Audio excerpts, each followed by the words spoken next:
Let's talk about yung binigay na rasyonal ng Korte Suprema kung bakit inabandonan niya yung second placer rule. Oo. At binalik na naman sa Dahil succession. Dahil daw ang talunan na hindi pwedeng manalo. Kasi hindi naman siya nanalo, hindi naman niya nakuha, hindi naman niya nakuha yung mayorya ng boto. Oo. And therefore, bakit natin bibigyan ng premyo yung natalo? So, ang mangyayari na lang, bakante yung position at si vice mayor becomes the mayor, the vice governor becomes the governor. Kung vice governor, vice mayor yan, yung senior board member, senior councilor naman, ang magiging vice governor. So, merong ranking, merong succession na tinatawag. So, Attorney Al, yung sa case po ni Congressman Abante at saka ni Congressman-elect Uy, paano kaya mare-resolve ba yun? Kasi, di ba, parang pre-claim, sabi ng COMELEC, pwede na si Abante. Kasi dapat daw hindi daw naturalized, hindi daw Filipino citizen, natural born. Si Uy. Paano mare-resolve ba yan? Kasi Congress nga, walang succession, walang successor, 'di ba? Mas marami alam natin kay Uy, kaya nga siya yung dapat ang nanalo. Pero what happens now? Oo. Siyempre iba ang posisyon ni Uy sa posisyon ni Abante sa applicability of this case. Okay. Ang sasabihin ni Uy, ako ay qualified. At kung sakali mang sabihin ng Supreme Court eventually na hindi ako qualified, hindi si Abante ang uupo pagkakaroon ng vacancy.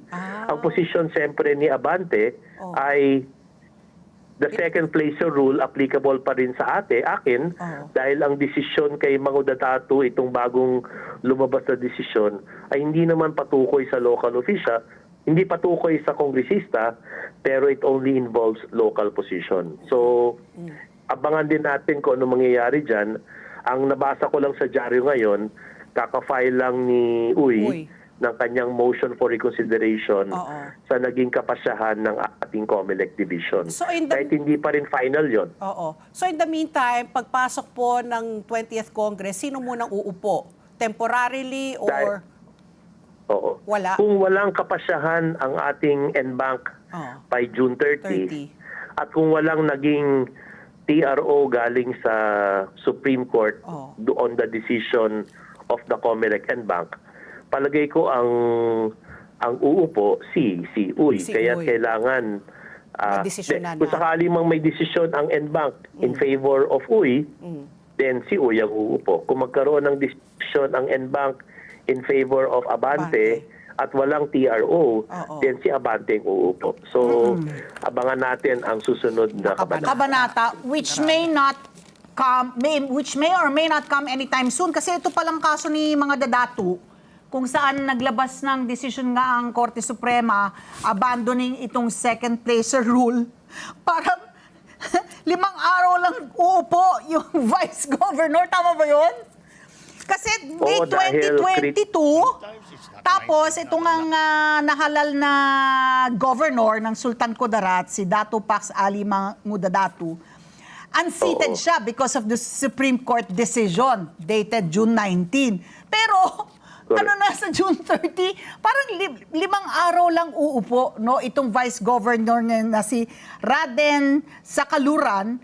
Pero dito sa 2025 elections, ang nanalong governor, si Dato Pax Ali Mangudadatu ulit, no? Oo, kaya't short-lived if ever yung kanyang victory. And at the same time, ito nga, ang balita ko, COMELEC will file an MR regarding that case. Kaya ngayon, ang COMELEC medyo hilo.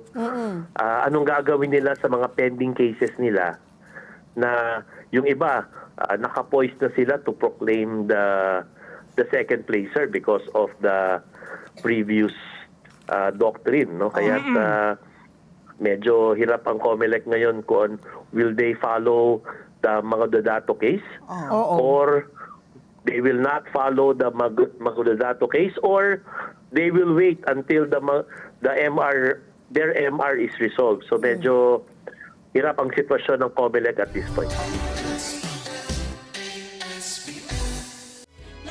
together. Sunnet 25. Sunnet 25.